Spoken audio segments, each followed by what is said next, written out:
The two most common bariatric procedures that we perform are the sleeve gastrectomy and the RNY gastric bypass. We have performed over 15,000 bariatric cases and have extensive experience with performing these procedures. They basically work by creating smaller, lower capacity stomachs. In the normal stomach, there are receptors that sense pressure and stretch when food fills the stomach. Most of these are located near the top of the stomach. In a normal stomach, immediately upon eating, the stomach relaxes and stretches, increasing the capacity of the stomach. It takes more food then to trigger the stretch receptors to engage fullness. If someone overeats for a long time, the stomach actually gets bigger at baseline so that it takes more food to get the same amount of fullness as smaller portions caused before. These procedures take out the stretchy part of the stomach, so less food causes more fullness. In addition, this stretch has been shown to increase metabolism. So less food causes more satiety or fullness and increases metabolism. This also leads to what I call the kryptonite of bariatric surgery.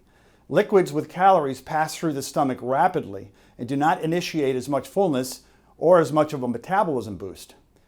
We have a multidisciplinary team involved in our Center of Excellence, and we will spend a fair amount of time helping you get the best results after surgery so that you can get healthier and be more active. The sleeve gastrectomy is our most common procedure because it is the safest and doesn't rearrange the GI tract. The sleeve gastrectomy is not some sleeve material being put over the stomach. Instead, it is a stretchy part of the stomach being removed to create a skinny stomach that resembles a sleeve. It is the safest procedure that we perform and has been reported to be safer than gallbladder surgery, hip or knee replacements, or even C-sections. Most people lose around 60 to 70% of their extra weight by 2 to 3 years out. The sleeve has no malabsorption and has the lowest vitamin requirements after surgery. The RNY gastric bypass, on the other hand, makes a small stomach pouch, but also rearranges the small bowel.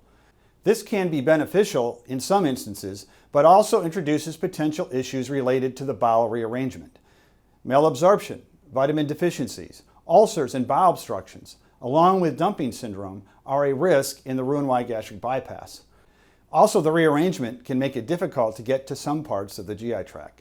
Despite this, the RNY gastric bypass has been around for a long time and is often felt to be better for patients that have gastroparesis, which is a poor functioning stomach, or in some cases of diabetes and severe reflux.